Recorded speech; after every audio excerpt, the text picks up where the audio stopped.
Halo Sobat Citi, dengan aku Jadi dan juga Lalita.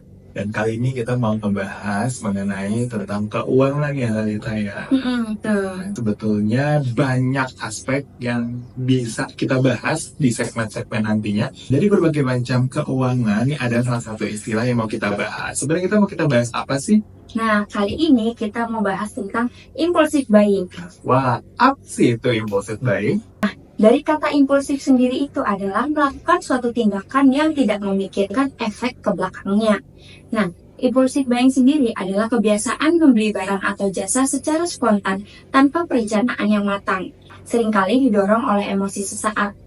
Ini bisa terjadi karena berbagai alasan seperti pengaruh iklan, FOMO atau fear of missing out, atau bahkan karena ingin mencari penghiburan. Berarti impulsive buying itu kalau misalnya kita sering lihat promo terus tiba-tiba check out ya, terus kita nggak memikirkan ke belakang-belakangan. Nah, itu dia impulsive buying guys. Impulsive buying itu kalau misalnya kita ngelihat promo ya di e-commerce atau di mana, terus kita langsung beli, terus langsung check out tanpa bikin ke belakang ya. Iya. Berarti tuh kalau dikira-kira sebabnya tuh karena pengen nggak sih, pengen doang tapi nggak mikirin kebutuhan. Terus kalau misalnya juga karena ngeliat diskon gitu, jadi itu penyebabnya kali ya. Bisa jadi juga kalau itu, jadi kayak ikut-ikutan. Jadi hanya FOMO memikirkan kan. keinginannya aja begitu ya. Padahal tuh sebenarnya ya nggak butuh amat, kan nggak sih? Jadi sebenarnya penyebabnya tuh simple ya. Simple. Cuma efeknya itu guys sampai ke belakang-belakang. Kalau kalian nggak punya tabungan, itu bakal amat sangat menyengsarakan diri kalian sendiri. Betul banget. Apalagi sekarang tuh marak banget ya, dari dampaknya ini bukan hanya kita jadi punya tabungan, tapi justru kita malah jadi melakukan peminjaman lagi kepada pihak ketiga begitu. Karena pengen terus kan. Pengen terus begitu. Tadi sebetulnya banyak banget yang kita sampaikan mengenai sebab dan juga akibatnya. Jadi sebetulnya dari sebab akibat ini tentu ada nggak sih cara mengatasinya? Tentu ada. Jadi yang pertama cara mengatasinya, jadi setiap teman-teman belanja, buatlah saja daftar belanja sebelum pergi berbelanja.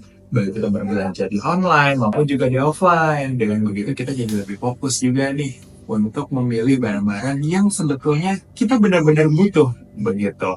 Terus juga kalau misalkan memang ternyata suka banget sama barangnya, jangan langsung check out, tapi begitu menemukan barang yang menarik, kemudian beri waktu dulu untuk berpikir kira-kira ini sekiranya dipertimbangkannya akan masuk kategori kebutuhan atau keinginan begitu.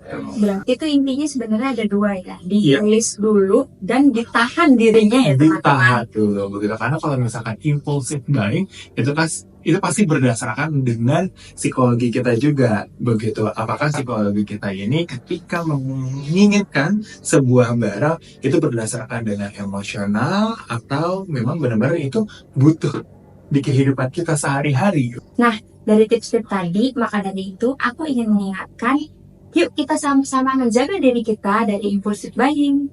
Jangan lupa untuk tetap bisa mengubah kebiasaan kita yang bisa mengategorikan keinginan dan juga kebutuhan.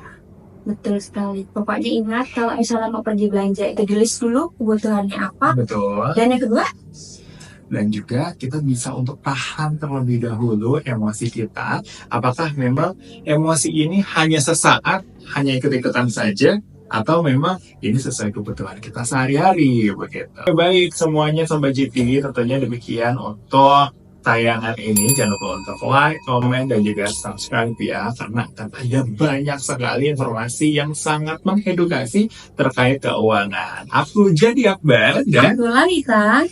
See you Sobat GT.